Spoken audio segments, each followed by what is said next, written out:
Enzo Recto, kalaban ang katiwalian at kasinungalingan, kakampi sa katotohanan at kabutihan.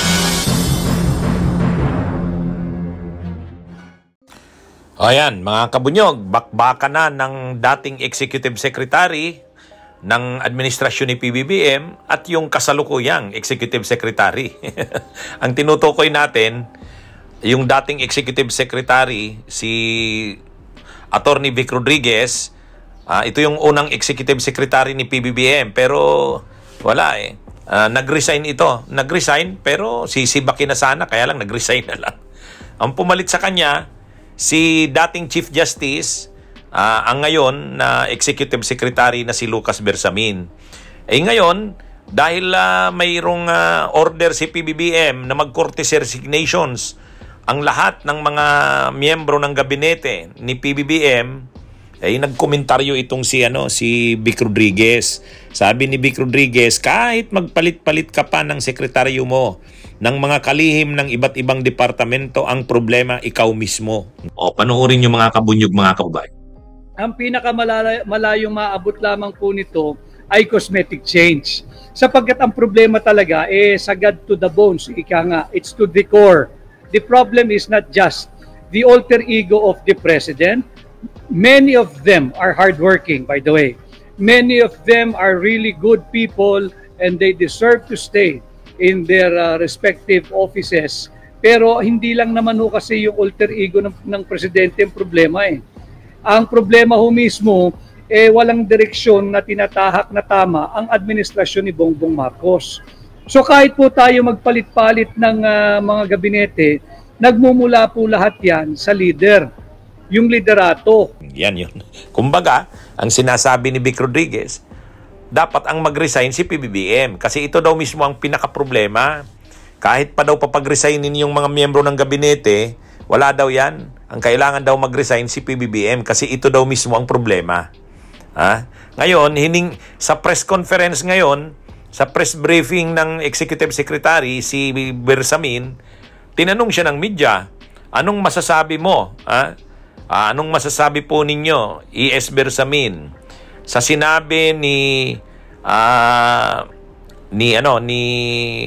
Vic Rodriguez tungkol sa pagpaparesign na ito ng mga miyembro ng gabinete? Ito yung sagot ni Bersamin. Ito yung sagot. Former ES Vic Rodriguez said that there's no need for courtesy resignation, to call for courtesy resignation of all cabinet secretaries because the core problem is the president himself. Optics lang daw. Alam mo si Vic Rodriguez, daldal ng daldal yan. Do you listen to him? Why was he taken out of the office? Wala pa siyang 3 buwan. Gusto niya makipag-away, wag na. Kaya mo, kantyaw lang siya eh. Kantyaw ng kantyaw. That's when you see, in the middle of night, a dog barking at the fence. If you want to get up, you get up and throw stones at that dog. But we will not do that to him. Wag na nating pansinin. Salamat, Ian. Ayun, matindi ano? Durog si Vic Rodriguez. Durog. Sabi ni Lucas Bersamin, wag na nating pansinin yan si Vic Rodriguez. Daldal ng daldal yan. Daldal ng daldal daw si Vic Rodriguez. Wag na daw pansinin. Ang matindi doon, itinulad ni Lucas Bersamin si Vic Rodriguez sa isang aso. Yung isang aso daw na kumakahol sa kalagitnaan ng gabi, habang nasa bahay ka, doon sa may fence nyo, sa may bakod nyo, sa kalagitnaan ng gabi, mayroong kumakahol, maingay na aso. So anong gagawin mo doon sa aso na yon? Babatuhin mo. Lalabas ka, kuha ka ng bato, batuhin mo. Yun yung dapat na gawin mo. Kaya lang, pagdating daw kay Vic Rodriguez, hindi lang daw, wag na lang daw gawin yun. Kawawa naman.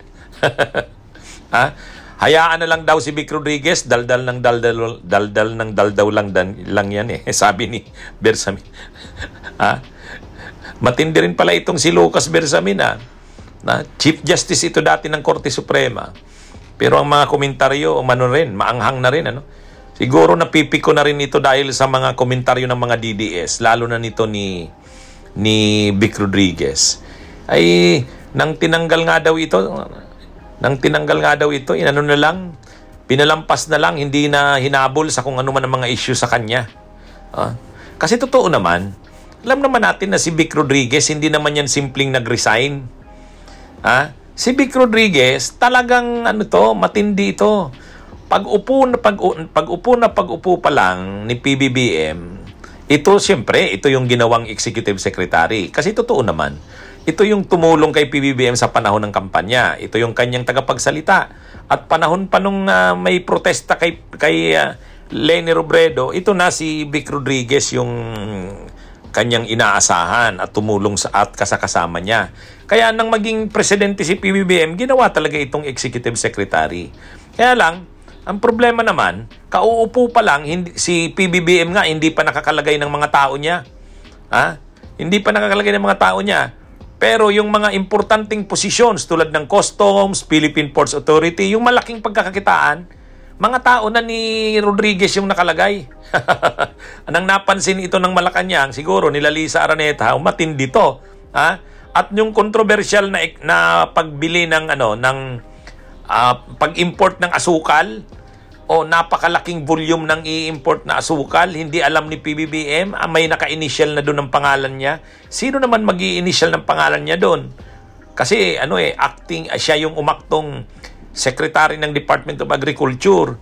Kaya lang yung importation ng asukal, kailangan ng approval ng Sugar Regulatory Administration. Ay mayroong board yon.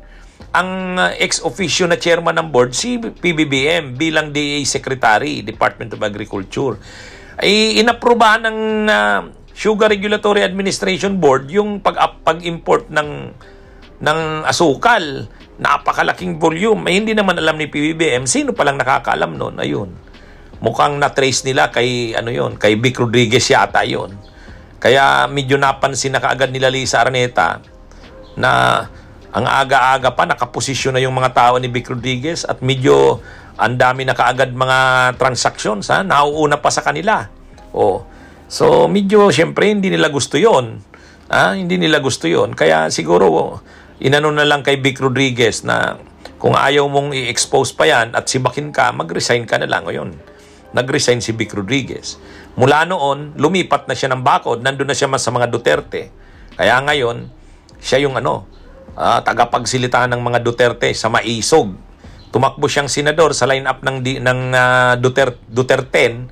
Hindi naman nanalo. Hindi naman, ang layo. Ngayon, nagko-komentaryo siya dito sa itong mga pagpa-courtesy resignations, kinakantsawan ni Vic Rodriguez. Hindi raw yan mga resignation. Ang importante daw na mag-resign, si PBBM mismo. Binara siya ni Bersamin. Sabi ni Bersamin, daldal ng daldal yan, wag na nating pansinin yan. Ayan mga kabunyog, mga kababayan. Bunyog, halikan na kasama ka. Bunyog, kapag buklod ay may pag-asa. Luzon, Visayas, Mindanao, isa ang pananaw.